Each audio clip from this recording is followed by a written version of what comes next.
लेकिन उसके ठीक बाद उस मेल कलीग के एटीट्यूड ने मुझे इस सोच को खारिज करने पर मजबूर कर दिया। मैंने वो तब देखा जब उस कलीग ने वो बात कही। उसने ऊपर देखा, मुझे देखा, और तुरंत उसके चेहरे पर एक स्माइल आ गई। जांग चेन, तुम यहाँ हो। मैं उस फीमेल कलीग के इस बदलते एटीट्यूड से कंफ्यूज था। मैं थोड़ा हैरान था, लेकिन फिर भी मैंने स्माइल दी और उसे ग्रीट किया।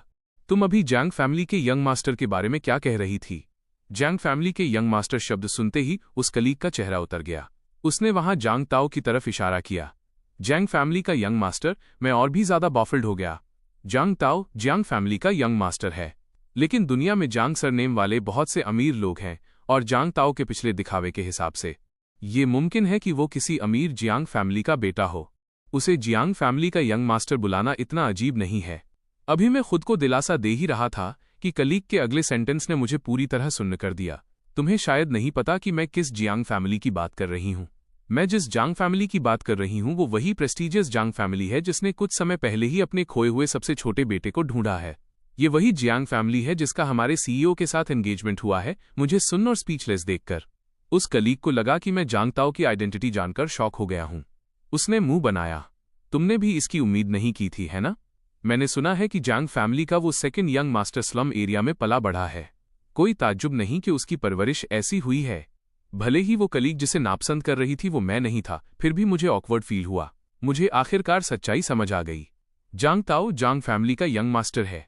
ऐसा कैसे हो सकता है कि मुझे पता ही नहीं चला? क्या ऐसा हो सकता है कि जियांग फैमिली का कोई इलेजिटिमेट बच्चा बाहर घूम रहा हो? मैं छोटे जियांग फैमिली के ग्रुप चैट में गया और डैड को टैग किया। डैड, क्या हमारी फैमिली का कोई इलेजिटिमेट बच्चा बाहर घूम रहा है? मदर और मेरे बड़े भाई ने एक के बाद एक क्वेश्चन मार्क्स भेजे। इस बीच जांग फैमिली के फादर और सन एक मीटिंग में थे। उन्हें अभी भी नहीं पता था कि ग्रुप चैट में क्या हुआ है। मीटिंग खत्म होने के बाद फादर और डॉटर ने अपने फोन निकाले और देखा कि जियांग फैमिली के ग्रुप चैट में 100+ मैसेजेस थे। ऊपर स्क्रॉल करने पर मेरे भेजे हुए पहले मैसेज को देखकर मेरे फादर और बड़ी सिस्टर सन्न रह गए। आधे मिनट बाद मेरे फादर छोटे ग्रुप चैट में आए और गुस्से में लगातार कई वॉइस मैसेजेस भेजे। मैं ऑफिस में था और उन्हें ओपन करके सुनने की हिम्मत नहीं हुई। उन्हें टेक्स्ट में कन्वर्ट करने के बाद मैं हैरान रह गया। कौन सा बास्टर्ड मेरे बारे में ऐसी बातें बना रहा है? हनी, तुम्हें मेरा यकीन करना होगा।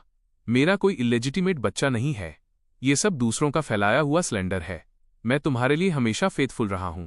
मुझे पता चलने दो कि ये झूठ किसने फैलाया है, वरना मैं उसका सिर फोड़ दूंगा। मैंने अपने फादर की अपनी इनोसेंस साबित करने की डेस्परेट कोशिश देखी और तुरंत समझ गया कि जांग ताओ ने पक्का मेरी आइडेंटिटी का इस्तेमाल करके बी कॉर्पोरेशन में एंट्री ली है। कोई ताज्जुब नहीं कि कंपनी ज्वाइन करने के बाद से जांग ताओ के लिए सब कुछ इतना आसान रहा है जैसे वो कोई गेम हैक कर रहा हो। जो बातें मैं पहले समझ नहीं पा रहा था अब सब क्लियर थीं। अब मैं उन सबको समझ गया हूं। जांग ताओ ने बी कॉर्पोरेशन में घुसने के लिए मेरा रूप धरा, यानी मुझे इम्पर्सोनेट किया। मुझे डर है कि पहले शायद शाओ रेंजर को जेंग ताओ ने अपनी असली आइडेंटिटी बता दी थी। इसी वजह से उसे हैरास नहीं किया गया और कमीशन पाने के लिए अमीर औरतों के साथ ड्रिंकिंग पर नहीं जाना पड़ा। बस मैंने ये उम्मीद नहीं की थी कि शाओ रेंजर के फायर होने के बाद नया मैनेजर वैंग कोई ऐसा इंसान होगा जो पावर से नहीं डरता। जांग ताओ को लगा कि अपनी आइडेंटिटी रिवील करने का ये टैक्टिक अब असरदार नहीं रहा और उसने उन्हें शांत कर दिया, ये सजेस्ट करते हुए कि वो मुझे ये मैटर खुद हैंडल करने दें, क्योंकि जिस इंसान को जांग ताओ ने इम्पर्सोनेट किया था वो मैं था।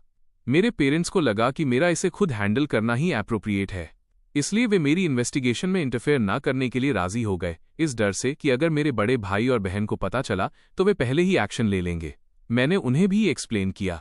जब मेरे बड़े भाई ने मुझे ये कहते सुना कि एक और इंटर्न जो मेरे साथ ही बी कॉर्पोरेशन में आया था उसने मुझे इम्पर्सोनेट करने की हिम्मत की है, वो तुरंत फ्यूरियस हो गया।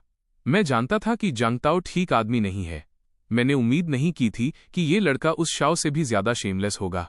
हमारी जियांग फैमिली के किसी मेंबर को इम्पर्सोनेट करने की हिम्मत। इस लड़के को लगता है कि उसकी लाइफ बहुत ज्यादा कंफर्टेबल है। सही कहा ना जांग चेन? मैं तुम्हें सपोर्ट करता हूं। इन्वेस्टिगेट करो, पूरी तरह इन्वेस्टिगेट करो। मैं वाकई देखना चाहता हूं कि ये लड़का कितना शेमलेस हो सकता है। अपनी फैमिली का सपोर्ट पाकर मुझे काफी ईज महसूस हुई, लेकिन इससे पहले कि मैं कुछ कर पाता, ये न्यूज कि जैंग फैमिली का यंग मास्टर और बॉस का फ्यूचर हस्बैंड कंपनी में काम कर रहा है, जंगल की आग की तरह फैल गई। जब शाओली को ये पता चला तो उसने ज्यादा ध्यान नहीं दिया। उसे लगा कि सब लोग जिस बॉस के हस्बैंड की बात कर रहे हैं वो मैं हूं। वे तुरंत शहद की मक्खियों की तरह खींचे चले आए। वे बिजनेस डिपार्टमेंट की तरफ उमड़ पड़े। पिछले कुछ दिनों से बिजनेस डिपार्टमेंट का एंट्रेंस बहुत ही लाइवली रहा है। पूरी कंपनी में ऊपर से नीचे तक हर कोई बॉस के फ्यूचर हस्बैंड का असली चेहरा देखना चाहता था। कुछ बोल्ड लोगों ने तो पहले ही खुलेआम और छुप छुप कर जांग ताओ को फ्लैटर करना शुरू कर दिया था। कहा जाता है कि इस वजह से जांग ताओ को काफी गिफ्ट्स मिले। वो रोज ऑफिस एकदम स्प्रिंग ब्रीज की तरह चमकता हुआ आता था। मैंने सीधे चेहरे के साथ उसके स्मग एक्सप्रेशन को देखा। कुछ दिनों तक सीक्रेटली इन्वेस्टिगेट करने के बाद मुझे कुछ नहीं मिला, लेकिन मुझे किसी की याद आई, वो औरत जो पिछली बार अंडरग्राउंड पार्किंग लॉट में मिली थी, जिसने मेरे हाथ में अपना बिजनेस कार्ड थमाया था। मुझे शक हुआ कि जांग ताओ में मुझे इम्पर्सोनेट करने का कॉन्फिडेंस उसी औरत से आया है। मैं पहले उस औरत की आइडेंटिटी गेस कर रहा था, लेकिन एक शाम जब मैं ओवरटाइम कर रहा था और घर जाने वाला था, तो मैं लिफ्ट में फिर से उस औरत से मिला और उस औरत ने मुझे देखा। उसकी आंखें साफ तौर पर चमक उठीं। ये देखकर कि औरत लिफ्ट में अकेली है, मैंने अचानक इस लिफ्ट से जाने का इरादा छोड़ दिया। जैसे ही मैं जाने के लिए मुड़ा, उस औरत ने मेरा पीछा किया और मेरा रास्ता रोक लिया। मैंने अपनी आंखें सिकोड़ी और 2 कदम पीछे हट गया। जियांग फैमिली में वापस आने के बाद मैंने कुछ समय तक पर्सनल ट्रेनर के साथ ट्रेनिंग की थी। अब मैं टेरिफाइंग तरीके से स्ट्रांग फील करता हूँ। मैं एक सांड को भी काबू कर सकता हूँ, फिर एक औरत तो दूर की बात है। मुझे पीछे हटते देख वो औरत मुस्कुराई और बोली, मैं तुम्हें पहचानती हूँ, तुम जांग ताओ के कलीग हो, सही कहा ना? मैंने कुछ नहीं कहा और बस उसे देखता रहा। ये देखकर वो औरत हंसी और बोली, वो बिजनेस कार्ड जो मैंने तुम्हें पिछली बार दिया था। मैंने बीच में ही टोक दिया, क्या आपको कुछ काम है? अगर नहीं तो प्लीज एक तरफ हट जाइए। मैं इस औरत पर शब्द बर्बाद नहीं करना चाहता था, इसलिए मैंने बहुत ही कोल्ड और डिस्टेंट बर्ताव किया। वो औरत गुस्सा नहीं हुई और बस मुस्कुराती रही। मेरा नाम फू यिंगिंग है, तुम्हारा नाम क्या है? मैंने भौहें सिकोड़ी और शक के साथ पूछा। आपका सरनेम एफयू है? ये देखकर कि मैंने आखिरकार एक अलग एक्सप्रेशन दिया है, फू यिंगिंग के चेहरे की मुस्कान और भी बढ़ गई। सही कहा, मेरा सरनेम एफयू है। फू यिंगिंग ने खास तौर पर इस बात पर जोर नहीं दिया कि उसके सरनेम का कौन सा कैरेक्टर है। जब मैंने ये नाम सुना तो मेरे दिमाग में एक अजीब सा ख्याल आया, लेकिन मुझे अपने दिल के शक को वेरीफाई करने की जरूरत थी, इसलिए मैं फिर से अपने कोल्ड और डिस्टेंट अंदाज में आ गया। फू यिंगिंग मेरे चेहरे के इस लुक से बहुत खुश थी। ये सच में उसका टाइप था। फू यिंगिंग अभी कुछ और कहने ही वाली थी कि तभी पीछे से अचानक जांग ताओ की आवाज आई, हनी, क्या तुम मुझे ऑफिस से पिक करने आई हो? एंगल की वजह से जांग ताओ ने मेरी मौजूदगी नोटिस नहीं की और फू यिंगिंग ने गिल्टी फील करते हुए मुझे उसकी नजरों से छिपा लिया। इससे पहले कि जांग ताओ पास आता, मैं चुपचाप वहां से निकल गया। अपनी फैमिली की कार में बैठने के बाद मैंने एक पल के लिए सोचा, फिर श्योली का फोन नंबर निकाला और उसे एक मैसेज भेजा। असिस्टेंटली, क्या आप मेरा एक छोटा सा फेवर कर सकते हैं? शाओली बस सोने ही वाला था कि तभी उसका फोन अचानक जल उठा। मैसेज पढ़ने के बाद शाओली ने तुरंत रिप्लाई किया, मिस्टर जियांग, प्लीज बस ऑर्डर दीजिए। मैंने शाओली से कंपनी में किसी को ढूंढने के लिए कहा। शाओली ने हैरान होकर अपना सिर खुजलाया। पूरी कंपनी में उनकी प्रेसिडेंट के अलावा क्या एफयू सरनेम वाली कोई और भी औरत थी? हालांकि उसे शक था, फिर भी शाओली इन्वेस्टिगेट करने में मदद करने के लिए राजी हो गया। शाओली का रिप्लाई देखकर मैंने अपना फोन नीचे रखा और कार की खिड़की से बाहर देखा। बाहर ट्रैफिक बहुत ज्यादा था। मुझे रियलाइज हुआ कि जैंग फैमिली में लौटने के बाद से मेरी लाइफ काफी ज्यादा कलरफुल हो गई है। गुजर बसर करने के लिए दिन रात स्ट्रगल करने वाले पुराने दिन अब एक दूसरी लाइफ की तरह दूर लग रहे थे। हालांकि मेरी पिछली लाइफ मुश्किल थी, लेकिन उसमें ये सारी साजिशें, धोखे और कॉन्फ्लिक्ट्स नहीं थे। जब मैं घर पहुंचा तो मैंने देखा कि मेरा बड़ा भाई मेरे कमरे में इंतजार कर रहा था। मुझे अंदर आते देख मेरे भाई ने तुरंत मुझे अपनी ओर खींचा और मेरे चेहरे के करीब आ गया। वो फेक यंग मास्टर के बारे में लेटेस्ट डेवलपमेंट्स पूछ रहा था। मुझे समझ नहीं आ रहा था कि हंसूं या रोऊं। मैंने आज जो कुछ भी डिस्कवर किया था वो सब उसे बता दिया। मैंने अपना स्पेकुलेशन भी मेंशन किया। मेरे भाई ने जब ये सुना तो वो इतना शॉक हो गया कि काफी देर तक स्पीचलेस रहा। काफी देर बाद कमरे में ठहाकों की गूंज सुनाई दी। मैं अब और कंट्रोल नहीं कर सकता। ये दोनों सच में मुझे हंसा हंसा कर मार डालेंगे। मैं इतने सालों से जी रहा हूं और पहली बार मैंने ऐसे अजीब लोग देखे हैं। मैं थोड़ा स्पीचलेस था, लेकिन अभी चीजें बहुत क्लियर नहीं हैं, मैंने शांति से कहा। इन्वेस्टिगेशन अभी खत्म नहीं हुई है। मेरे बड़े भाई ने जैसे मेरी बात सुनी ही नहीं। उसने मुझसे कहा कि जैसे ही इन्वेस्टिगेशन के रिजल्ट्स आ जाएं, मैं उसे तुरंत बता दूं। फिर वो मेरे कमरे से चला गया, हंसते हुए। अगले दिन मैं रोज की तरह काम पर गया और लिफ्ट के पास मेरी मुलाकात जियांग ताओ से हुई। लिफ्ट में जांग ताओ लगातार मेरी वॉच को घूर रहा था। जांग ताओ ने एक पल के लिए देखा और उसकी पुतलियां अचानक फैल गईं। जांग ताओ ने नीचे देखा और पाया कि उसकी वॉच अभी भी उसकी कलाई पर थी। वो थोड़ा शर्मिंदा हुआ और गुस्से में बोला, जांग शेन जैसा गरीब बास्टर्ड, वो इतनी अच्छी वॉच कैसे अफोर्ड कर सकता है? जांग ताओ ये समझ नहीं पा रहा था कि मेरे पास ग्रीन सबमैरिनर खरीदने के लिए पैसे कहां से आए। तब तक नहीं जब तक उसने 2 गॉसिप करने वाली फीमेल कलीग्स की बातें नहीं सुन ली। वो आदमी अभी जो दिखा बहुत जाना पहचाना लग रहा है। मुझे लगता है कि ये वही आदमी है जो कल रात वाइस प्रेसिडेंट एफयू के साथ था।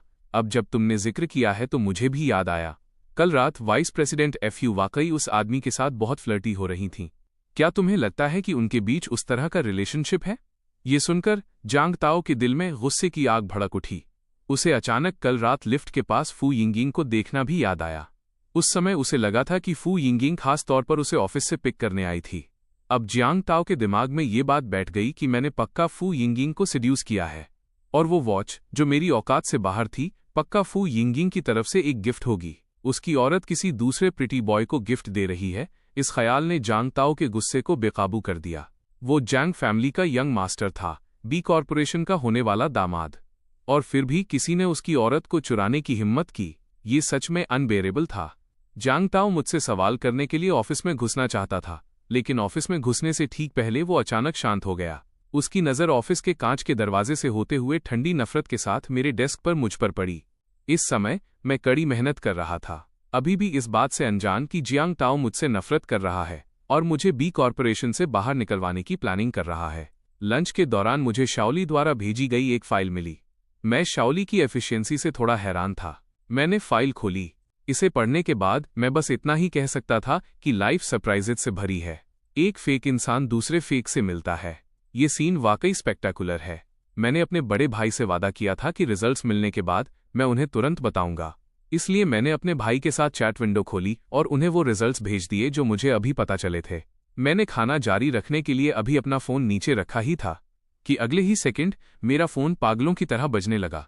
मैंने देखा कि ये सब मेरे बड़े भाई के मैसेजेस थे। उन्हें लगा कि टेक्स्ट करना बहुत स्लो है और उन्होंने सीधे एक के बाद एक दर्जन वॉइस मैसेजेस भेज दिए।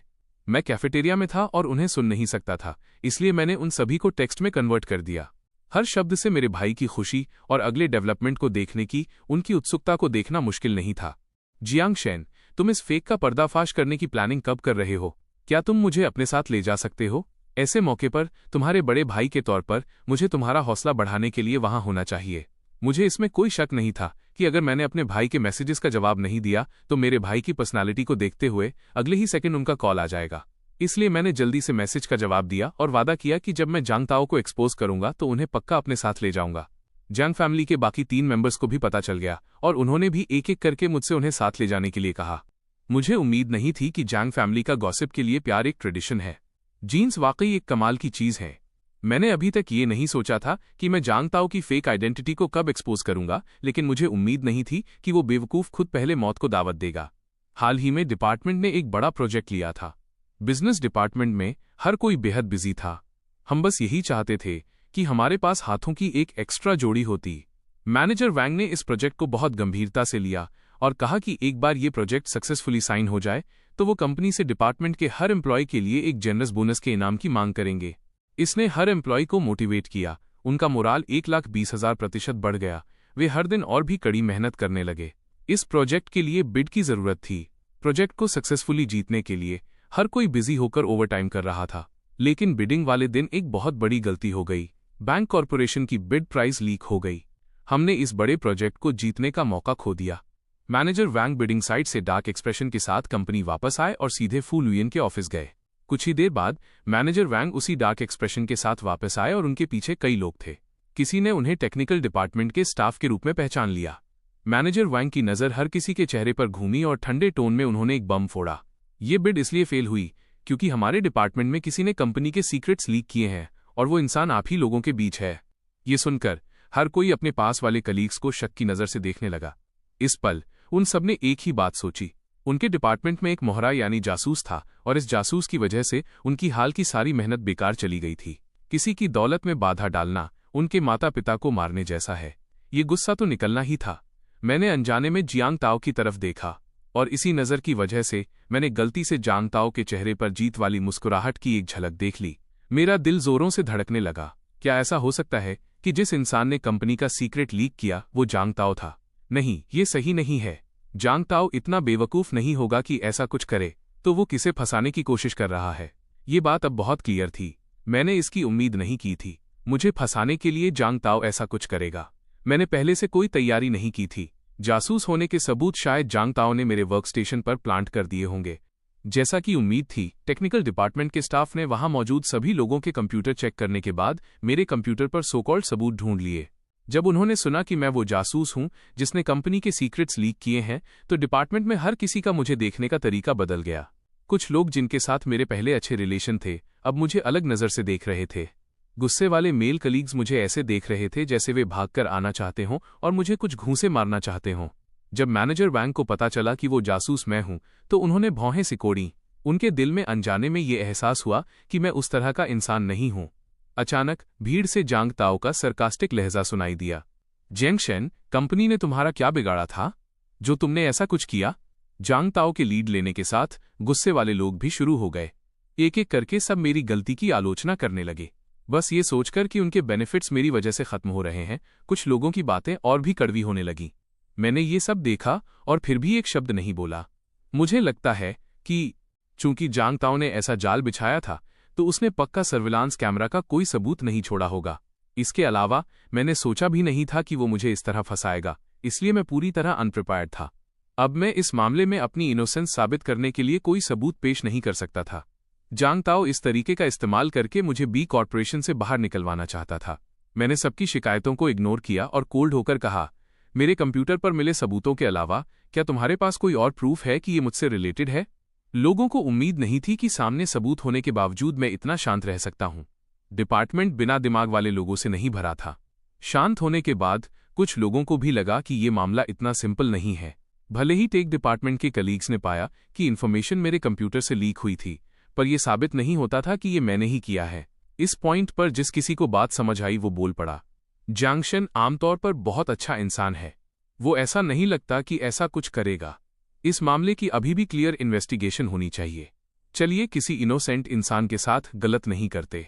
जांग ताओ ने देखा कि चीजें उसके प्लान के मुताबिक स्मूथ नहीं चल रही हैं, तो उसे थोड़ी एंजाइटी होने लगी। जांग ताओ नफरत में अपने दांत पीसने लगा। वैसे भी इन्फॉर्मेशन वाकई जांग शेन के कंप्यूटर से लीक हुई थी, वो पक्का इसकी रिस्पॉन्सिबिलिटी से बच नहीं सकता। सिर्फ इसलिए कि तुम कह रहे हो जांग शेन ने ये नहीं किया, तो क्या इसका मतलब ये है कि उसने नहीं किया? जिन कलीग्स ने अभी मेरे लिए स्टैंड लिया था, जांग ताओ की बात सुनकर वे भी एक पल के लिए खामोश हो गए। मैं ठंडी हंसी हंसा और जांग ताओ की तरफ पूरी तरह सरकाज़्म के साथ देखा। ये तो भूल ही जाओ कि ये मामला अभी खत्म हुआ है। जांग ताओ, तुम मुझ पर इल्जाम लगाने की इतनी जल्दी में क्यों हो? कहीं ऐसा तो नहीं कि ये सब तुमने ही किया है? जांग ताओ की आंखों में गिल्ट की एक झलक दिखी, लेकिन उसने ढिठाई से मानने से इनकार कर दिया। ऐसा कैसे हो सकता है? जांग शेन, तुम्हारी हिम्मत कैसे हुई मुझे फंसाने की कोशिश करने की? जो मेल कलीग्स आमतौर पर जांग ताओ को फ्लैटर करते थे, उसे मेरे हाथों घिरता देख तुरंत आगे आ गए। जांग शेन, क्या तुम्हारी शामत आई है? जांग ताओ जांग फैमिली का यंग मास्टर है। क्या वो तुम जैसे गरीब लड़के को गलत ठहराएगा? सही कहा। जांग शेन, तुम्हें अपना खुद का स्टेटस देखना चाहिए। क्या तुम हमारे जांग ताओ से कंपेयर किए जाने के लायक भी हो? जांग ताओ का स्टेटस क्या है और तुम्हारा क्या है? मैंने ठंडी नजरों से उस मेल कलीग को देखा। फिर तुम्हारा स्टेटस क्या है? मुझसे इस तरह बात करने की हिम्मत कैसे हुई? क्या तुम कोई शहंशाह हो या खुदा के बंदे? तुम होते कौन हो मेरे साथ इतना हाई एंड माइटी बनने वाले? किंग डायनेस्टी बहुत पहले खत्म हो चुकी है। क्या तुम्हारा बुढ़ा अभी भी यहाँ सपने देख रहा है? वो मेल कलीग मौके पर ही फ्यूरियस हो गया, क्योंकि वो डिपार्टमेंट में सबसे ओल्डेस्ट था। फिर मैंने उस मेल कलीग को देखा जिसने मुझे गरीब कहा था। मैं गरीब हूँ तो क्या हुआ? क्या तुम कोई टाइकून हो? फिर तुम यहाँ अभी भी काम क्या कर रहे हो? वो मेल कलीग मेरी बातों से स्पीचलेस हो गया। वो बस काले चेहरे के साथ उदास होकर एक तरफ खड़ा रह सका। फाइनली मैंने उस मेल कलीग को देखा जिसने स्टेटस की बात की थी। क्या तुमने अपना खुद का स्टेटस चेक किया है? ये किस लेवल का है, हाई क्लास या लो क्लास? वो मेल कलीग काफी देर तक मैं हकलाता रहा और आखिरकार एक सेंटेंस बड़ी मुश्किल से बाहर निकाला। शॉर्ट में कहें तो यंग मास्टर। जांग फैमिली का यंग मास्टर तुम्हें फंसाएगा नहीं। ये सुनने के बाद मैंने एक हल्की मुस्कान के साथ जांग ताओ की ओर देखा। क्या ऐसा है? जांग फैमिली का यंग मास्टर? जांग ताओ ने गिल्टी होकर कहा, जांग शेन, बात मत घुमाओ। अभी हम तुम्हारे कंपनी के सीक्रेट्स लीक करने के बारे में बात कर रहे हैं। वो मुझे और भी बदनाम करना चाहता था। तभी एक जाना पहचाना चेहरा अचानक दरवाजे से अंदर आया।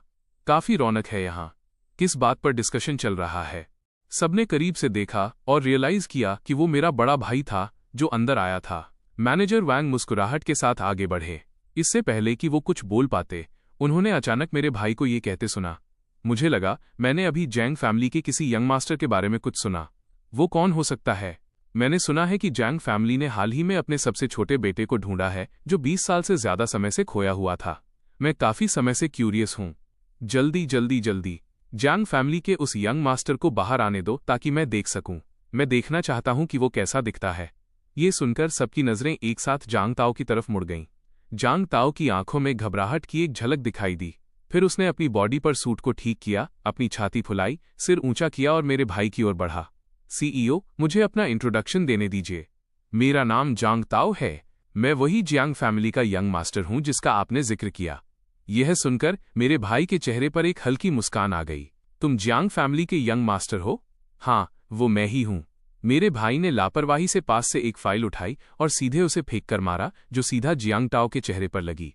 जांग ताओ ने यकीन न करते हुए अपना चेहरा पकड़ लिया। उसने शौक के साथ जांग यी यांग की ओर देखा। आपने मुझे मारा? आपकी मुझे मारने की हिम्मत कैसे हुई? क्या आप नहीं जानते? जियांग फैमिली यहां है। मेरे भाई ने लापरवाही भरे लहजे में जियांग ताओ की ओर देखा। क्या तुम जानते हो मेरा पूरा नाम क्या है? न केवल जियांग ताओ बल्कि वहां मौजूद हर कोई पजल लग रहा था। वे एक दूसरे को देखने लगे। यहां तक कि मैनेजर वैंग के चेहरे पर भी हैरानी लिखी थी। मेरे भाई ने धीरे से एक सेंटेंस कहा, ध्यान से सुनो। मैं जैंग फैमिली का बड़ा यंग मास्टर हूं, जैंग यी यांग। उस एक सेंटेंस ने वहां मौजूद हर किसी को सन्न कर दिया। जहां तक जांग ताओ की बात है, जांग फैमिली और एल्डेस्ट यंग मास्टर, इन शब्दों को सुनने के बाद उसका चेहरा तुरंत पीला पड़ गया। जांग ताओ ने कभी उम्मीद नहीं की होगी कि जिस आदमी ने अभी उसके चेहरे पर थप्पड़ मारा था वो असल में जांग फैमिली का बड़ा यंग मास्टर था, यानी उस असली यंग मास्टर का सगा भाई। अगर पहले की बातें ना हुई होती तो जांग ताओ अभी भी खुद को सही साबित कर सकता था। लेकिन अब जांग ताओ ने जांग फैमिली का यंग मास्टर होने का दावा किया था, फिर भी उसने अपने सामने खड़े अपने सगे भाई को नहीं पहचाना। क्या ये पूरी तरह से बेतुका नहीं है? साफ तौर पर जांग ताओ अकेला नहीं था जिसने ये सोचा। अपने आसपास के लोगों की शक भरी नजरें देखकर जांग ताओ को बहुत गिल्टी फील हुआ, लेकिन वो जानता था कि उसका जैंग फैमिली के यंग मास्टर के तौर पर इम्पर्सोनेशन यानी रूप धरना किसी भी हाल में एक्सपोज नहीं होना चाहिए। इसलिए जांग ताओ ने अपने दांत पीसे और मेरे भाई और मेरी तरफ इशारा किया। तुम मेरे भाई नहीं हो, तुम जांग शेन के बहुत करीब हो। उसने पक्का तुम्हें यहाँ जैंग फैमिली का मेंबर बनकर इम्पर्सोनेट करने के लिए ढूंढा होगा। तुम कहते हो कि तुम जांग फैमिली के बड़े यंग मास्टर हो, तो क्या उससे तुम बड़े यंग मास्टर बन जाओगे? जांग फैमिली के? मेरे भाई ने ठंडी आह भरी और जियांग ताओ की ठुड्डी पकड़ ली। उसका लहजा बर्फीला था। टिस टिस टिस। मुझे लगा था कि तुम्हारे पास उस सॉन्गजाओ से ज्यादा दिमाग होगा। अब लगता है कि मैंने तुम्हें वाकई ओवर एस्टिमेट कर लिया था। जांग ताओ बोला, क्या तुम साबित कर सकते हो कि तुम जैंग फैमिली के बड़े यंग मास्टर हो? तभी दरवाजे से एक मेल वॉइस आई। मैं इसे साबित कर सकता हूं। मेरी भौहें 2 बार फड़क उठीं। मैंने देखा कि दरवाजे से 3 और लोग अंदर आए। वे तीनों मेरे फादर, मदर और बड़ी सिस्टर थे। फादर और बड़ी सिस्टर दोनों ही फाइनेंशियल मैगजीन्स में अक्सर दिखते रहते थे। ऑफिस में ऐसा कोई नहीं था जो उन्हें न पहचानता हो। जब जांग ताओ ने जांग फैमिली के उन 3 मेंबर्स को आते देखा तो वो 2 कदम लड़खड़ाया और जमीन पर गिर पड़ा। मॉम ने डैड के हाथों में हाथ डाला और बड़ी एलिगेंस के साथ चलकर आईं। मेरा भाई तुरंत उनके करीब चला गया। अपने लहू में बसा लिया जिसने। डैड, मॉम, सिस, आप लोग भी यहां आ गए। डैड की ठंडी नजर पास में पड़े पीले चेहरे वाले जांग ताओ पर पड़ी। उनका लहजा बिल्कुल भी अनफ्रेंडली था। तुमने अभी क्या कहा कि तुम कौन हो? जांग ताओ सफाई में एक शब्द भी नहीं बोल सका। मेरी बड़ी सिस्टर ने जियांग ताओ को ऊपर से नीचे तक एक बार देखा। तो तुम वो हो जिसने मेरे छोटे भाई को इम्पर्सोनेट किया है? हा हा, क्या तुम इसके काबिल भी हो? उनका एक एक सेंटेंस थप्पड़ की तरह था जो जियांग ताओ के चेहरे पर जोर से लगा। अगले ही पल एक और ड्रामेटिक सीन हुआ। मेरे फादर, जो अभी तक पत्थर जैसा चेहरा बनाए हुए थे, अचानक उनके एक्सप्रेशन बदल गए। उनका लहजा भी बेहद कोमल हो गया। जांग शेन, डैड के पास आओ। मैंने चुपचाप एक आह भरी और मजबूरी में अपने फादर की तरफ चल दिया। डैड, मॉम, भाई, सिस्टर। ऑफिस में हैरानी भरी फुसफुसाहट गूंजने लगी। जो कलीग्स पहले मुझ पर ठंडी नफरत के साथ भौहें सिकोड़ रहे थे, उन्होंने डर के मारे एक एक करके अपने सिर झुका लिए। जांग ताओ की आंखें शौक में फटी रह गईं। ये उसकी आंखों का सबसे बड़ा रूप था जो मैंने देखा था। उसने यकीन न करते हुए कहा, जांग शेन, तुम जियांग फैमिली के यंग मास्टर हो? मैंने अपना सिर घुमाया और उसकी ओर बेरुखी से देखा और सरकास्टिकली कहा, हूं, मैं वही हूं जिसे तुमने इम्पर्सोनेट किया और ऑफिस के कलीग्स को मुझे आइसोलेट करने के लिए उकसाया। वो अनलकी लड़का, जांग फैमिली के यंग मास्टर, जांग ताओ का चेहरा और भी ज्यादा पीला पड़ गया। वो बेहद एंग्जाइटी में था। अचानक अपनी आंखों के कोने से जांग ताओ ने उस औरत को देखा जो दरवाजे से अंदर आई थी। उसके चेहरे पर खुशी की लहर दौड़ गई और वो उस इंसान की तरफ भागा, भागते हुए शिकायत करने लगा, हनी, तुम आखिरकार यहां आ गई। तुम्हें मेरा स्टैंड लेना होगा। वे मुझे बहुत ज्यादा बुली कर रहे हैं डार्लिंग। तुम आखिरकार आ गई। तुम्हें मेरा स्टैंड लेना होगा। वे मुझे बहुत बुली कर रहे हैं। जांग ताओ ने फू लुयान के चेहरे पर गिल्टी एक्सप्रेशन नोटिस नहीं किए। जिस गोल्डन थाई यानी अमीर सहारे को उसने पकड़ा था, उसे तुरंत कंफर्ट न करते देख उसका पारा चढ़ने ही वाला था। फिर उसने आखिरकार उन औरतों को देखा जो फू लुयान के साथ चल रही थीं। सबसे आगे जो औरत थी वो बेहद खूबसूरत थी। उससे एक नॉबिलिटी यानी रईसी की महक आ रही थी और वो फू लुयान थी। जिस पल जियांग ताओ ने फू लुयन को देखा, वो इतना दंग रह गया कि अपनी नजरें नहीं हटा सका। जांग ताओ के उस गंदे एक्सप्रेशन को देखकर फू लुयान का चेहरा थोड़ा सख्त हो गया, लेकिन प्रेसिडेंट के सामने उसकी कुछ करने की हिम्मत नहीं हुई। वो बस सीक्रेटली जांग ताओ का हाथ खींच सकी, तभी जाकर वो जियांग ताओ के ख्यालों को वापस खींच पाई। जांग ताओ फू लुयान की आवाज में दांत पीसने वाली कड़वाहट थी। वो लुक बिल्कुल वैसा ही था जैसे कोई आदमी अपनी पार्टनर के सामने ही उसे चीट कर रहा हो। हकीकत में सिचुएशन भी बिल्कुल ऐसी ही थी। जांग ताओ बा वान का आदमी था, लेकिन जांग ताओ अब फू लुयन में बहुत इंटरेस्टेड लग रहा था। कोई भी इंसान जो अंधा न हो वो ये साफ देख सकता था। जांग ताओ होश में आया। उसने अनिच्छा से अपनी नजरें हटाईं। फू लुयान बहुत खूबसूरत थी, लेकिन बी ग्रुप के सीईओ की पोजीशन के मुकाबले शोहरत और दौलत ज्यादा इंपॉर्टेंट थी। फिर भी जांग ताओ खुद को रोक नहीं पाया और बीच बीच में चोरी छिपे फू लुयान को देखता रहा। डार्लिंग, तुम्हें मेरा स्टैंड लेना होगा। ये लोग मुझे बुली कर रहे हैं। जांग ताओ ने फिर से बेचारा बनने का नाटक शुरू कर दिया। अगर ये पहले की बात होती तो बा वान ने उसे कब का कंफर्ट कर दिया होता, लेकिन आज काफी देर इंतजार करने के बाद भी जांग ताओ को बा वान से कोई दिलासा नहीं मिला। उसने चोरी से बा वान की तरफ देखा तो पाया कि उसका चेहरा शर्मिंदगी से भरा हुआ था। उसके माथे से ठंडे पसीने की बूंदें टपक रही थीं। डार्लिंग, तुम्हें क्या हुआ है? बा वान ने जांग ताओ की तरफ देखा। वो कुछ बोलना चाहती थी, लेकिन हिचकिचा रही थी। उसके मुंह से एक शब्द नहीं निकल पा रहा था। ये देखकर शाओली ठंडी हंसी हंसा। अगर मैनेजर बीए नहीं बोल सकती तो मैं बोलूंगा। लेकिन इससे पहले कि शाओली कुछ एक्सप्लेन करने के लिए मुंह खोलता, उसे जांग ताओ की आवाज ने टोक दिया।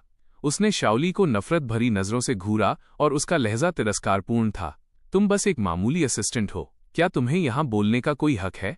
मेरी गर्लफ्रेंड बी ग्रुप की सीईओ है। तुम्हें पता है क्या ऐसा है? मुझे ये कैसे नहीं पता चला कि मेरी कंपनी किसी और की हो गई है? फू लुयन की बर्फीली आवाज गूंजी, जिसने जांग ताओ के अगले शब्दों को बीच में ही काट दिया। जांग ताओ की आंखें शॉक में फटी रह गईं। उसकी नजरें फू लुयन और बा वान के बीच बार बार घूमने लगीं। फिर उसने अचानक बा वान का हाथ झटक दिया। बा वान, क्या तुम बी ग्रुप की सीईओ नहीं हो?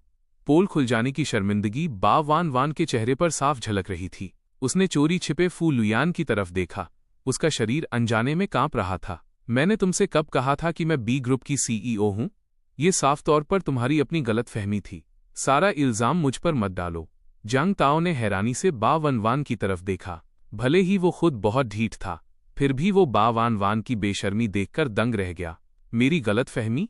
बा वान, तुम्हारी हिम्मत कैसे हुई ये कहने की कि तुमने मुझे जानबूझकर गुमराह नहीं किया?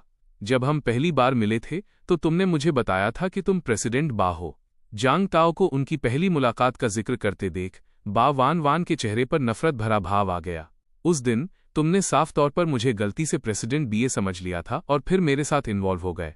इसके अलावा तुम उस दिन उस रिसेप्शन में आए थे, क्या इसलिए नहीं आए थे ताकि किसी अमीर यंग लेडी को फंसा सको?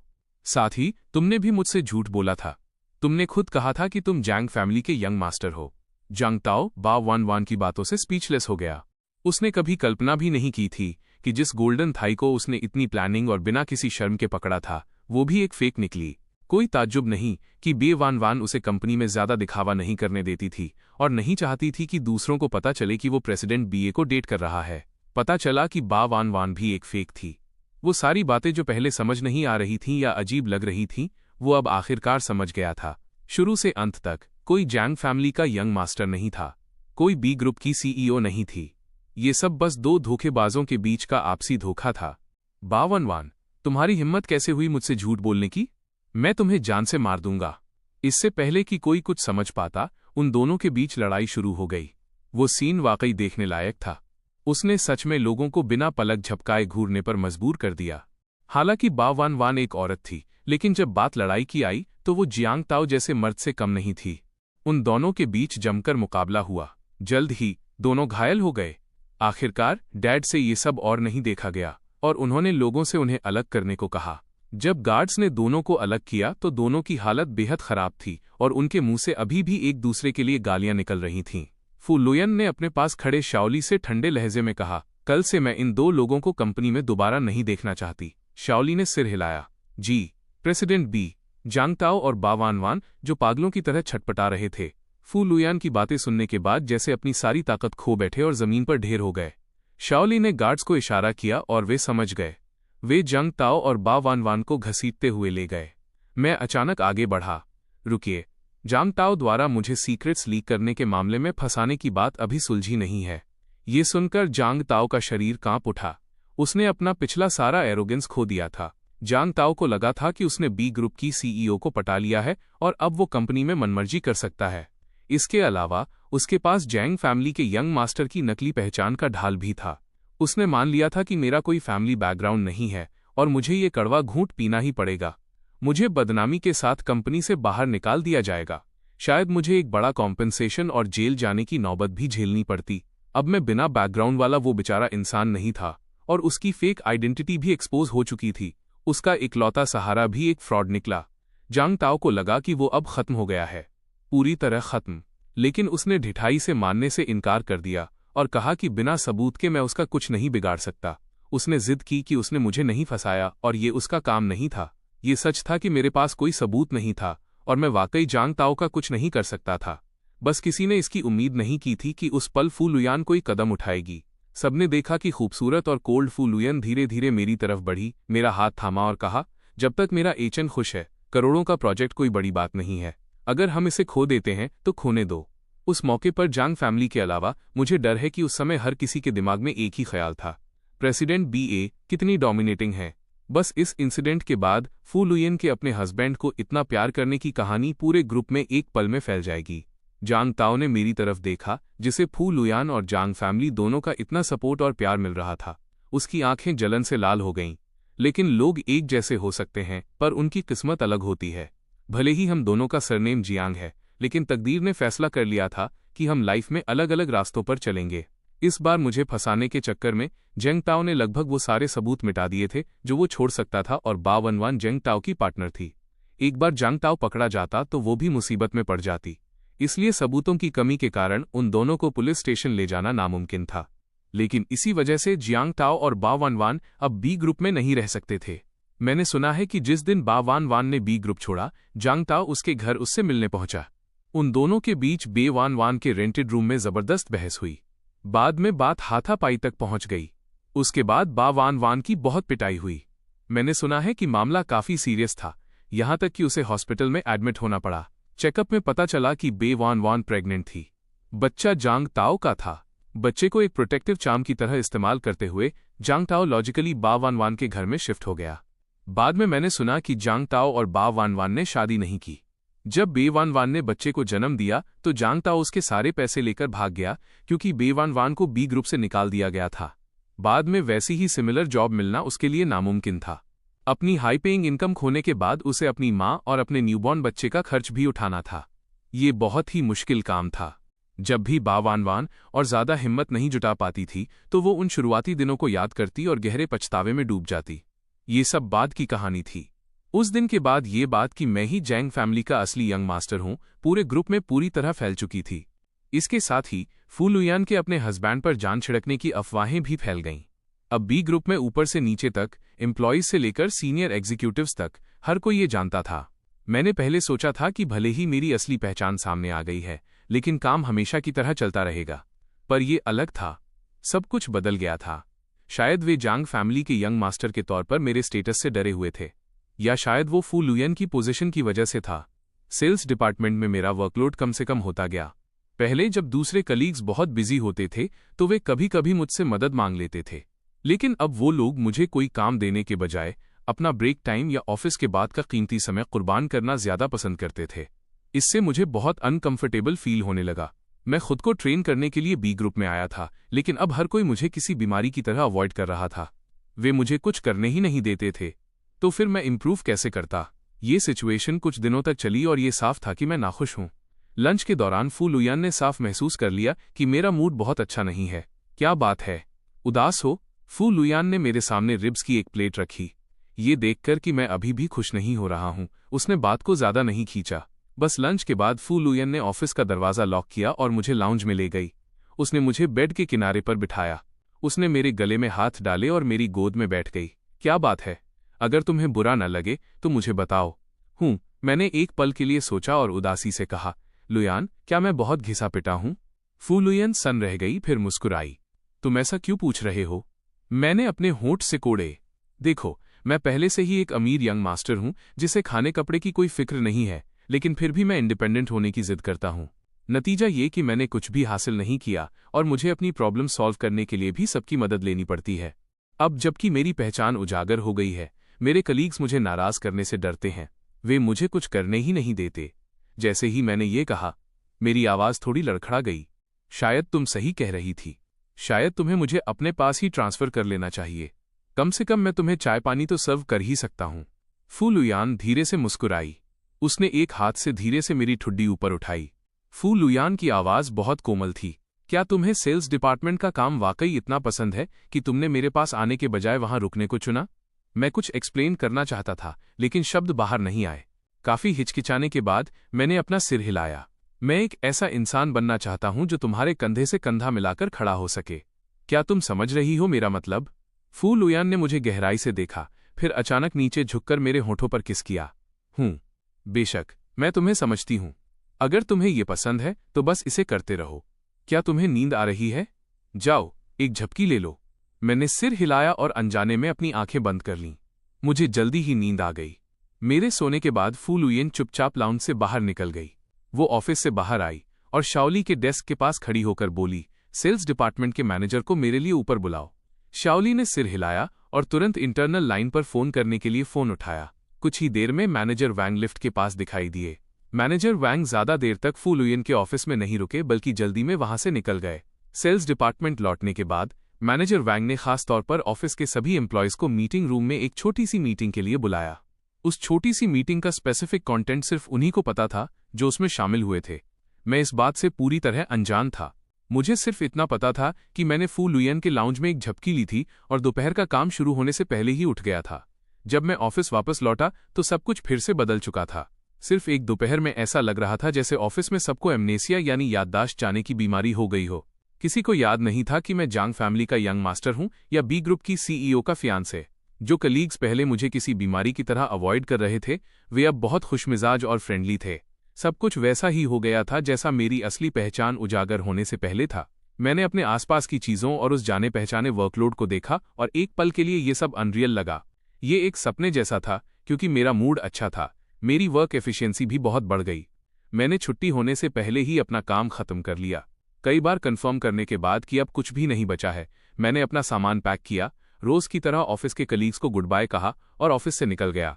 मैंने ये नहीं देखा कि मेरे जाते ही पूरे ऑफिस में राहत की एक सामूहिक सांस गूंजी। उफ, सीईओ के फियांसे आखिरकार काम से निकल गए। हमारी अभी की परफॉर्मेंस बुरी नहीं थी, है ना? सीईओ के फियांसे को सैटिस्फाइड होना चाहिए। असल में अगर आप इसके बारे में सोचें तो पहचान उजागर होने से पहले भी सीईओ के फियांसे बहुत अप्रोचेबल थे। क्या हमने कुछ ज्यादा ही कर दिया था? तुम्हारा क्या मतलब है? पहचान उजागर होने से पहले ही क्या, वो अब भी बहुत अप्रोचेबल हैं। सही सही सही, तुम बिल्कुल सही कह रहे हो। असल में हमें मिस्टर जैंग को उस तरह अवॉइड करने की कोई जरूरत नहीं है। सीईओ के फियांसे। जैसे ही ये शब्द कहे गए, ऑफिस में मौजूद हर किसी ने सिर हिलाया। मैं ऑफिस से निकल चुका था, इसलिए मुझे इन सब बातों का पता नहीं था। मैं फू लुयान की प्राइवेट लिफ्ट से नीचे अंडरग्राउंड पार्किंग लॉट में गया। फू लुयान के साथ मेरा रिलेशनशिप एक्सपोज होने के बाद इकलौता फायदा ये हुआ कि अब मुझे आखिरकार फू लुयान के साथ चोरी छिपे घर जाने की जरूरत नहीं थी।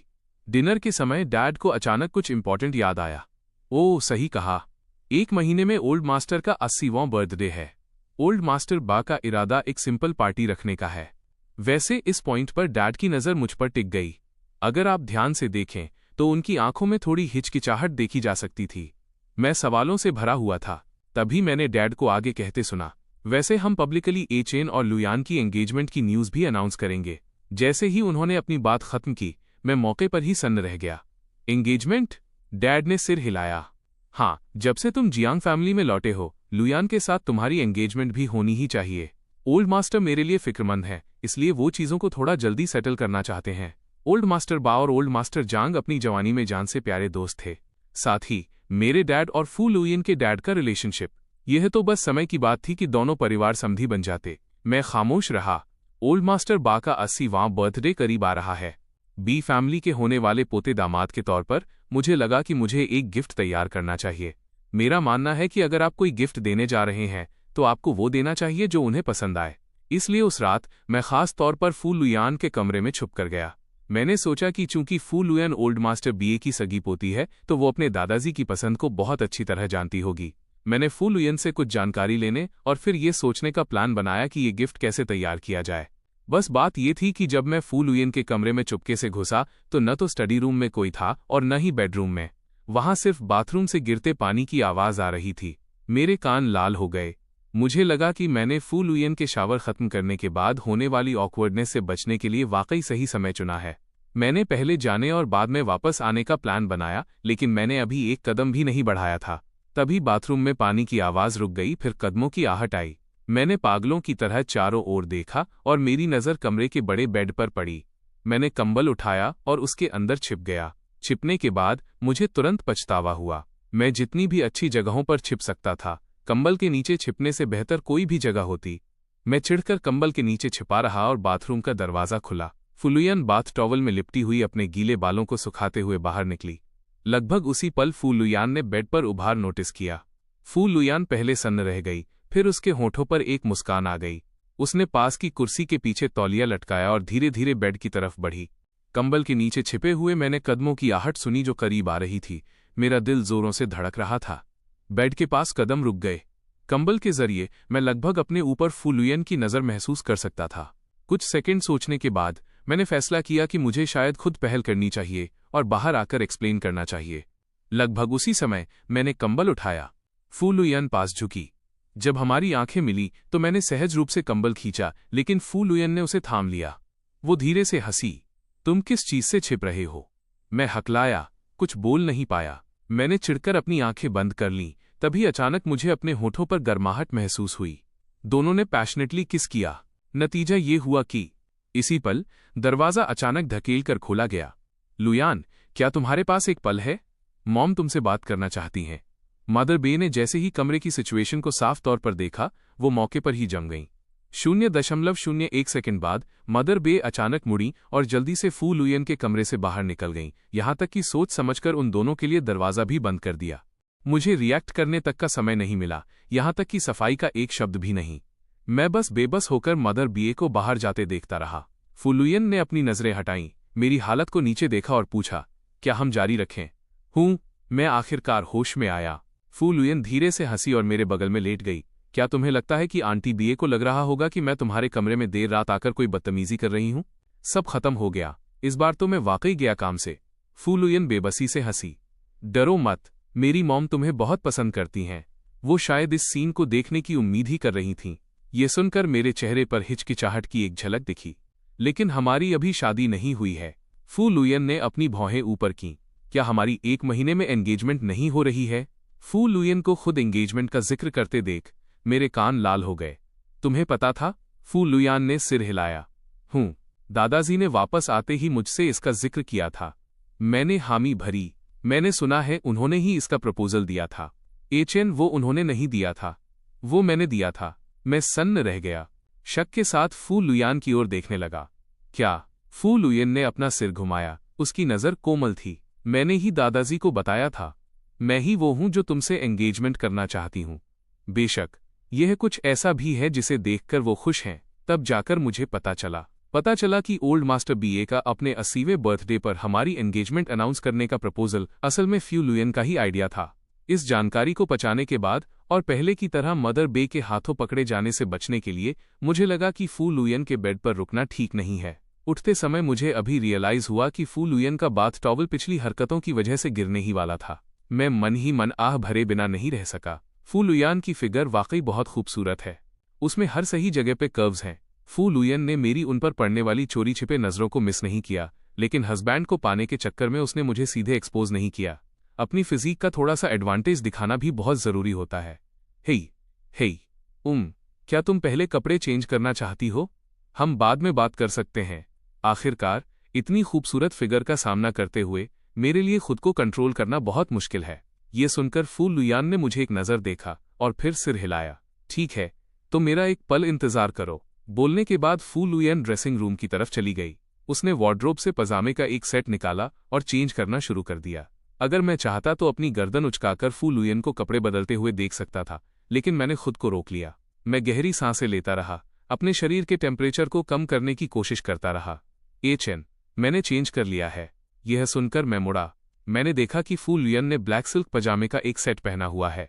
ब्लैक कलर फू लुयन पर बहुत ही खूबसूरत लग रहा था, जिससे एक बहुत ही लग्जरी वाली फीलिंग आ रही थी। चाहे उसने कपड़े पहने हों या नहीं, मुझे लगा कि फू लुयन वाकई खूबसूरत है। फू लुयन ने मेरा हाथ थामा और मुझे अपने पास खींचा। तुम अचानक इतनी देर से यहाँ क्यों आए? तभी मुझे वो इम्पॉर्टेंट बात याद आई जिसके लिए मैं फू लुयन को ढूंढने आया था। मैंने उसे ओल्ड मास्टर बीए के लिए गिफ्ट तैयार करने के बारे में बताया। मैंने एक्सप्लेन किया कि मैंने फू लुयान को सब कुछ बता दिया है। फिर मैंने फू लुयन को उसकी पसंद के हिसाब से गिफ्ट देने के आइडिया के बारे में बताया। ये देखकर कि मैं उसकी फैमिली को कितनी वैल्यू देता हूँ, फू लुयन बहुत खुश हुई। फू लुयान मुझे ओल्ड मास्टर बीए की पसंद के बारे में बताने लगी। शायद इसलिए कि वो अपनी जवानी में एक सिपाही थे। वो खून खराबे के दिनों से थक चुके थे, इसलिए अपने बुढ़ापे में ओल्ड मास्टर बीए को आर्टिस्टिक चीजें पसंद थीं। उदाहरण के लिए कैलीग्राफी, सेरामिक्स और ऐसी ही चीजें। जब तक वो एलिगेंट होती, ओल्ड मास्टर को बहुत पसंद आती। ये सुनने के बाद मैंने गंभीरता से एक पल के लिए सोचा कि ओल्ड मास्टर बीए के स्टेटस को देखते हुए उन्होंने बहुत सी बेहतरीन चीजें देखी होंगी। ओल्ड मास्टर बीए के टेस्ट के हिसाब से गिफ्ट ढूंढना वाकई आसान नहीं है। मेरा परेशान चेहरा देखकर फू लुयान मुस्कुराई। मुझे लगता है कि उन चीजों के मुकाबले एक गिफ्ट ऐसा है जो दादाजी सबसे ज्यादा चाहते हैं। ये सुनकर कि ओल्ड मास्टर को किसी एक गिफ्ट की सबसे ज्यादा चाहत है, मेरी आंखें चमक उठीं। वो क्या है? वो कौन सा गिफ्ट है जो वो सबसे ज्यादा चाहते हैं? जल्दी बताओ। एचएन जानना चाहता है कि उन्हें सबसे ज्यादा क्या चाहिए। मैं तुम्हें अभी बताती हूं। ये सुनकर मेरे दिल में एक अजीब सा डर पैदा हुआ। जैसा कि अंदेशा था, अगले ही सेकंड फू लुयान मेरे कान के पास झुकी और कुछ फुसफुसाया। वह काफी समय से अपने परपोते को गोद में खिलाना चाहते हैं। तुम्हारा क्या ख्याल है, एचएन? मुझे अचानक बहुत नींद आ रही है। मैं वापस सोने जा रहा हूं। मेरी और सुनने की हिम्मत नहीं हुई और मैं सीधा भागकर अपने कमरे में आ गया। फू लुयान ने मेरा पीछा नहीं किया। मेरे जाने के करीब 1 घंटे बाद मदर बे ने फिर से फू लुयन का दरवाजा खटखटाया। खट खट खट। लुयान, क्या मॉम अंदर आ सकती हैं? इस समय फू लुयन ने कुछ डॉक्यूमेंट्स प्रोसेस करने का काम अभी खत्म ही किया था। खटखटाने की आवाज सुनकर वो तुरंत दरवाजा खोलने गई। मॉम, ओह, क्या आप मुझे किसी काम के लिए ढूंढ रही हैं? मदर बी ने देखा कि दरवाजा खुला है और उनकी नजरें कमरे में चारों ओर घूमी। जब मैं उन्हें नहीं दिखा तो वे थोड़ी निराश हुईं। एचएन वापस चला गया। फू लुयान ने बेबसी से सिर हिलाया। हाँ, वो थोड़ी देर पहले वापस चला गया। मदर बे ने आह भरी। ठीक है फिर, असल में मैं तुम्हें किसी और काम के लिए नहीं ढूंढ रही हूं। मैं बस तुमसे एचएन के साथ तुम्हारी एंगेजमेंट के बारे में बात करना चाहती थी। एंगेजमेंट के मामले में फू लुयान और भी सीरियस हो गई। मिस्टर और मिसेस बीए को ओल्ड मास्टर बीए के बर्थडे बैंक्वेट की फिक्र करनी थी, इसलिए उनके पास शायद एंगेजमेंट की फिक्र करने के लिए अब समय और एनर्जी नहीं होगी। इसलिए एंगेजमेंट का मामला सिर्फ फू लुयान के अरेंजमेंट पर ही छोड़ा जा सकता था। बी फैमिली मुझे अपने पोते दामाद को बहुत वैल्यू देती है, इसलिए ये एंगेजमेंट पार्टी शानदार तरीके से ऑर्गेनाइज होनी चाहिए। आखिरकार उस दिन ओल्ड मास्टर के बर्थडे बैंक्वेट में शामिल होने वाले लोग हाई सोसाइटी की बड़ी हस्तियां हैं। बे और जियांग फैमिली का पावरफुल अलायंस और मेरे प्रति फू लुयान का एटीट्यूड, उसका फियांसे होना ही बीए फैमिली के एटीट्यूड को रिप्रेजेंट करता है। भले ही दोनों परिवार दिखावे की ऐसी चीजों की ज्यादा परवाह न करते हों, लेकिन इस बार उन्हें एक एक्सेप्शन बनाना पड़ा और एक ग्रैंड इवेंट रखना पड़ा। एंगेजमेंट का प्रपोजल खुद फू लुयान ने दिया था। वो बेताब थी कि हर किसी को पता चल जाए कि मैं उसका हूं, इसलिए ये एंगेजमेंट पार्टी ग्रैंड होनी ही थी। फू लुयान बेहद बिजी थी और निश्चित रूप से उसके पास खुद एंगेजमेंट अरेंज करने का समय नहीं था, लेकिन उसने पहले ही बेस्ट टीम से कांटेक्ट कर लिया था। जब तक आप इसे अफोर्ड कर सकते हैं तब तक ऐसी कौन सी ग्रैंड एंगेजमेंट पार्टी है जो आप नहीं कर सकते। यही एक सुपर पावर की ताकत है। अपने कमरे में लौटने के बाद मैंने काफी देर तक सोचा, लेकिन फिर भी कोई सुराग नहीं मिला। इसलिए मैंने तय किया कि कुछ समय निकालकर गलियों में टहलने जाया जाए। शायद मुझे कोई सूटेबल और सैटिस्फैक्टरी गिफ्ट मिल जाए। तो अगले ऑफ डे पर मैंने पक्के इरादे के साथ जियांग यांग को बाहर घसीट लिया। चूंकि ये ओल्ड मास्टर बा के लिए गिफ्ट चुनने का मामला था, तो जांग यांग ने एक और सवाल पूछा। फिर मैंने उसे वही सब बताया जो फू लुयान ने मुझे बताया था। बेशक मैंने उस सबसे ज्यादा चाहत वाले गिफ्ट को बाहर रखा और सिर्फ एलिगेंट गिफ्ट की बात की। ये इतना मुश्किल नहीं है, लेकिन कुछ ऐसा चुनना जो ओल्ड मास्टर को पसंद आए वाकई आसान नहीं है। जो भी हो, चलो पहले शॉपिंग मॉल चलते हैं और देखते हैं। ज्यादा से ज्यादा हम किसी एंटिक शॉप पर जा सकते हैं। मुझे उम्मीद नहीं थी कि जांग यांग का भी वही ख्याल होगा जो मेरा था। पहले स्टॉप के लिए दोनों भाई शॉपिंग मॉल गए। बस मैंने ये उम्मीद नहीं की थी कि यहाँ किसी परिचित से मुलाकात होगी। उन दोनों के शॉपिंग मॉल में घुसने के कुछ ही देर बाद उन्होंने सामने दो लोगों को देखा, एक मर्द और एक औरत। वो औरत 40 या 50 साल की लग रही थी, मोटी और बदसूरत। सिर्फ उस चेहरे को देखना ही मितली जैसा था, एक रईस बनने वाली औरत का चेहरा। लेकिन उसके बगल वाला आदमी जवान और हैंडसम था, डिजाइनर सूट पहने हुए उस मोटी औरत को गले लगाए हुए था। मैंने उस आदमी को काफी देर तक घूर कर देखा, तब जाकर मुझे एहसास हुआ कि वो कौन था। शाओ। पिछली बार के बाद से मैंने इस इंसान को दोबारा नहीं देखा था। मुझे उम्मीद नहीं थी कि कुछ समय तक न देखने के बाद शाओ इतना बदल गया होगा। शाओ ने भी थोड़ी दूर खड़े दोनों भाइयों को नोटिस कर लिया। उसके चेहरे की मुस्कान एक पल के लिए जम गई। उसके चेहरे पर गिल्ट और ह्यूमिलिएशन की एक झलक दिखाई दी। ऐसी जगह पर मेरे हाथों पकड़े जाना और ऐसी दयनीय हालत में शाओ चाहता था कि उसे कोई छेद मिल जाए जिसमें वो घुस सके। शाओ की बॉडी को अकड़ते हुए महसूस कर उस औरत ने नाखुशी में भौहें सिकोड़ी और एक हाथ से उसकी कमर चिकोटी काटी। हनी, तुम किस बारे में सोच रहे हो? कुछ भी नहीं। मैं थोड़ी देर के लिए वॉशरूम जाना चाहता हूँ। क्या तुम उस स्टोर पर मेरा इंतजार कर सकती हो? मैंने शाओ का वो नखरे वाला लहजा सुना और मुझे बहुत ही अनकंफर्टेबल फील हुआ। मेरे बगल में खड़े जांग यांग ने अपनी आंखें घुमाईं और उसके चेहरे पर तिरस्कार का भाव था। इसके उलट वो औरत वाकई इस तरह की चीज पसंद करती दिख रही थी। वो अपने पंजों पर खड़ी हुई और उसने शाओ के गाल पर एक किस किया। फिर वो अपनी भारी भरकम फिगर के साथ मटकती हुई एक स्टोर में घुस गई। जैसे ही वो औरत गई, शाओ के एक्सप्रेशन तुरंत बदल गए। वो हम दोनों की तरफ बढ़ा। जांग यांग ने भौहें सिकोड़ी और अनजाने में मुझे ढाल की तरह कवर कर लिया। शाओ दोनों भाइयों से थोड़ी दूर जाकर रुक गया।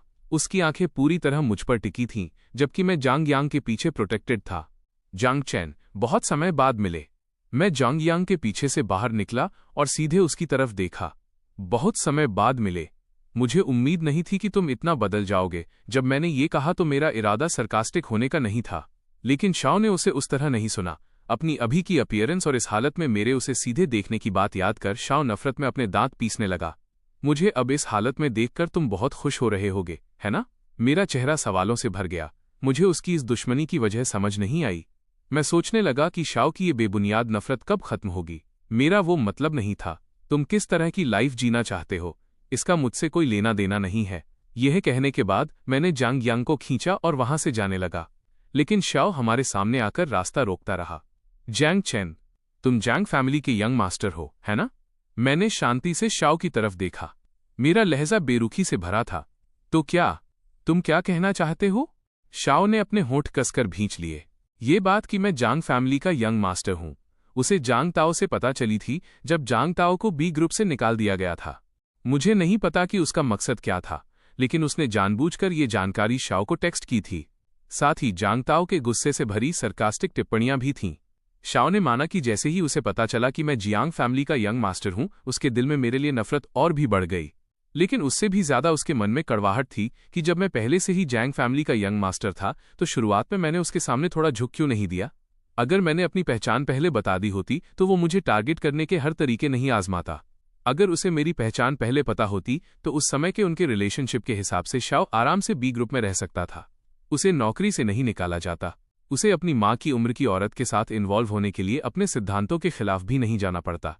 मैंने जांग ही यांग को खींचा और शाओ को इग्नोर करते हुए आगे बढ़ गया। शाओ फिर से हमारा रास्ता रोकना चाहता था।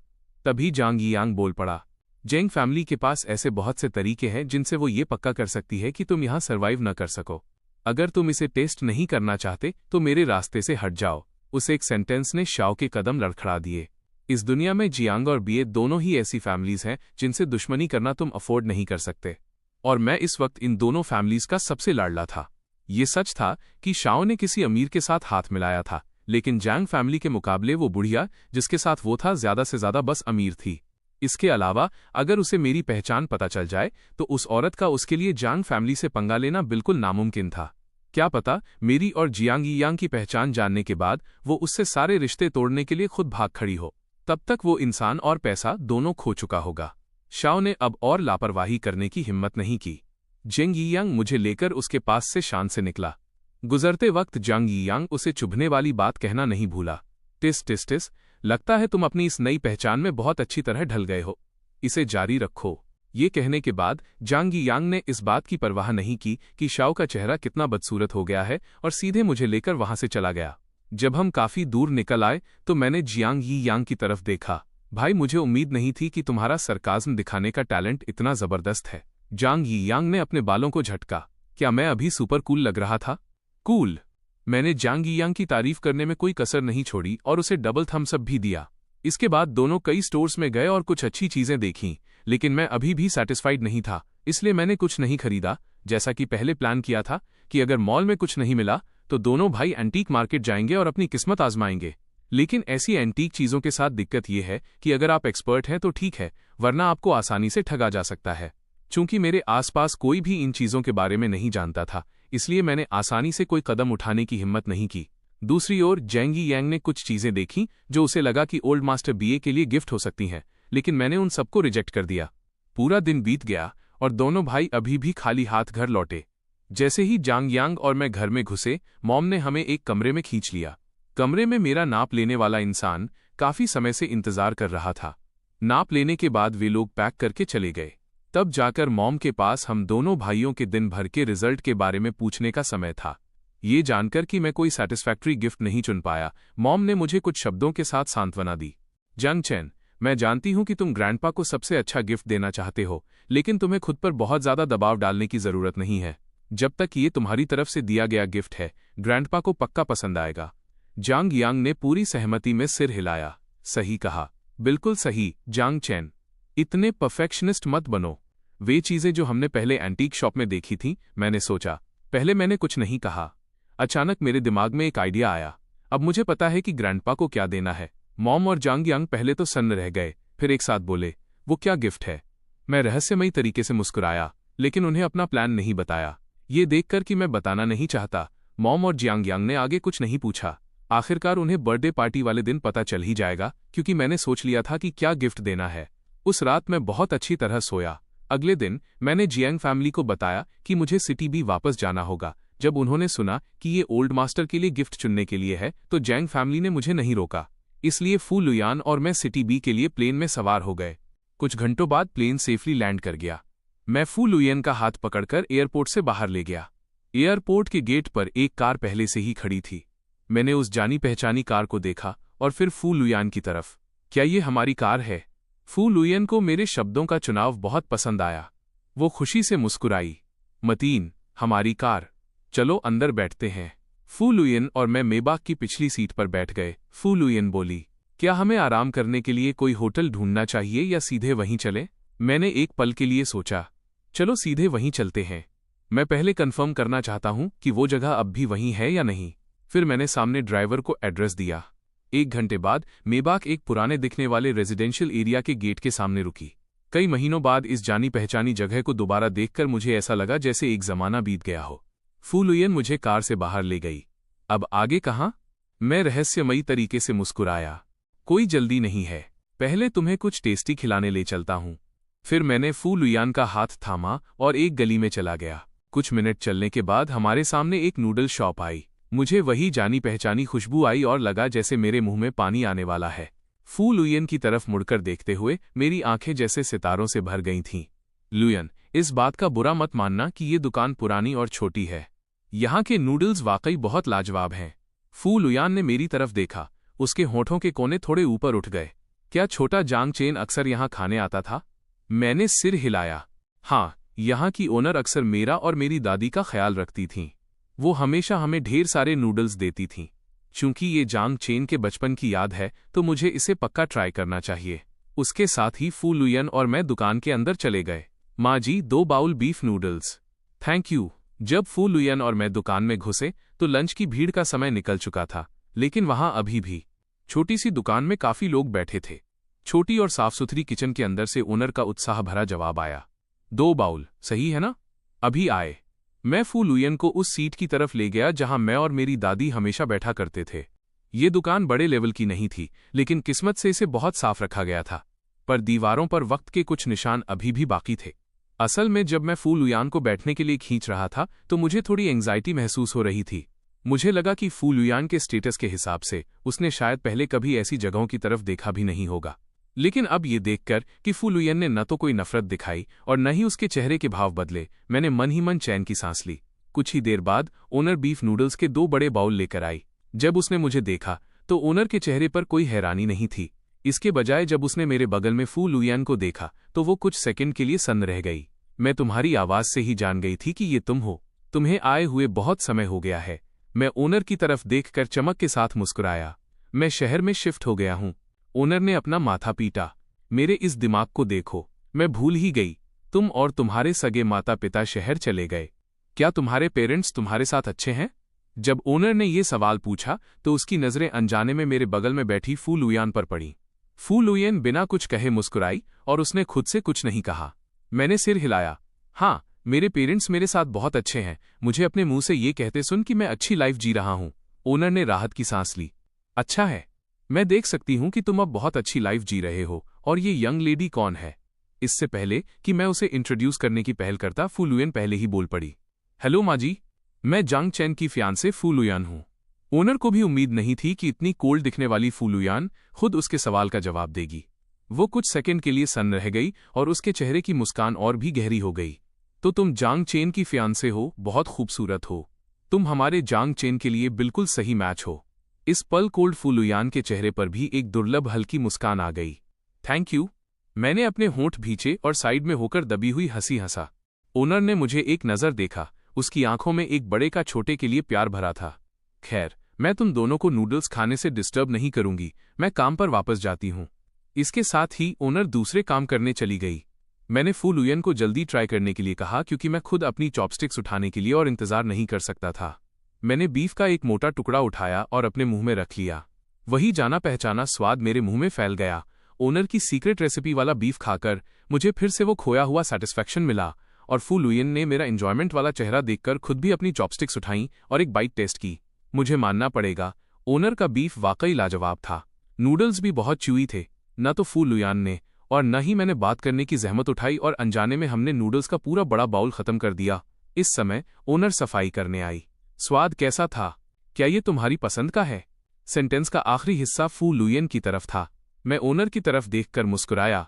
लुयान ने कहा कि नूडल्स बहुत टेस्टी थे। ये तो अच्छी बात है, बहुत अच्छी बात है। जैंग चेन, क्या इस बार तुम्हारे वापस आने का कोई खास काम है?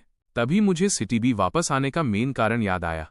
ओनर से पहले पूछ लेने का ये अच्छा मौका था ताकि बेकार का चक्कर न काटना पड़े। ओह, सही कहा माँ जी।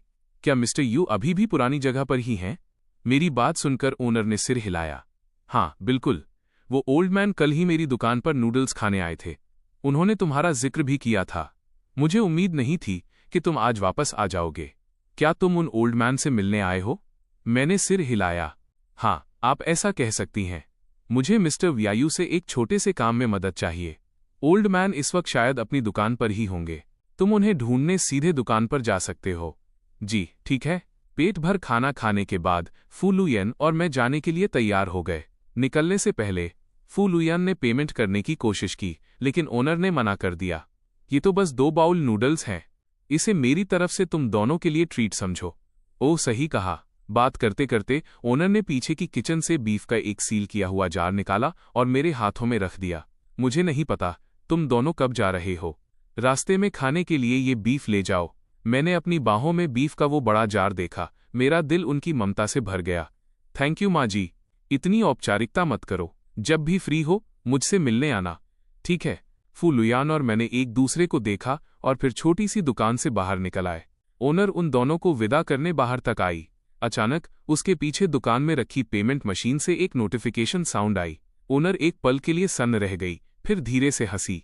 ये बच्चा अभी अभी जब ओनर नहीं देख रही थी मैंने काउंटर पर रखे पेमेंट क्यूआर कोड को स्कैन किया था और नूडल्स और बीफ का पूरा अमाउंट पे कर दिया था, एक पैसा भी कम नहीं। ओनर वाकई आपके लिए बहुत दयालु हैं, तो मैं उन्हें नुकसान तो नहीं होने दे सकता था, है ना? फू लुयान ने मेरी तरफ देखा। उसके होठों के कोने थोड़े ऊपर उठ गए। बीफ का बड़ा जार साथ लेकर घूमना असुविधाजनक था, इसलिए मैंने जार को पहले कार में रख दिया। फिर मैंने फू लुयान को दूसरी दिशा में खींचा। रास्ते में मैंने फू लुयान को उन जगहों के बारे में बताया जहां मैं बचपन से जवानी तक रहा था। स्कूल, छोटा पार्क, सब्जी मंडी, यादें हर तरफ थीं। जब हम यूनिवर्सिटी के पास से गुजरे तो फू लुयान स्कूल के मेन गेट को देखते हुए रुक गई। मुझे नहीं पता था कि वो क्या सोच रही है। मैं उसके बगल में खड़ा होकर स्कूल के कसकर बंद गेट को देखने लगा। क्या हुआ? मैंने सुना था कि शेन चाओवे तुम्हारी जूनियर थी। मैं सन्न रह गया। मैंने बहुत समय से वो नाम नहीं सुना था। अब इसे सुनना थोड़ा चौंकाने वाला था। सही कहा। क्या हुआ? तो फू लुयान मुड़ी और बड़ी संजीदगी से मेरी तरफ देखा। क्या उसने तुम्हें यहां कन्फेस किया था? मैंने यूनिवर्सिटी के गेट को देखा और फिर अपने सामने खड़े फू लुयान के बेहद सीरियस एक्सप्रेशन को और अचानक खिलखिलाकर हंस पड़ा। तो क्या मिस बीए अब मुझसे पुराने हिसाब चुकता कर रही हैं? या शायद? मैं आगे बढ़ा और फू लुयान के चेहरे के करीब झुककर ऐसी आवाज में कहा जिसे सिर्फ हम दोनों सुन सकें। या फिर मिस बा को जलन हो रही है? अगर तुम्हें जलन हो रही है तो तुम्हें मनाना पड़ेगा।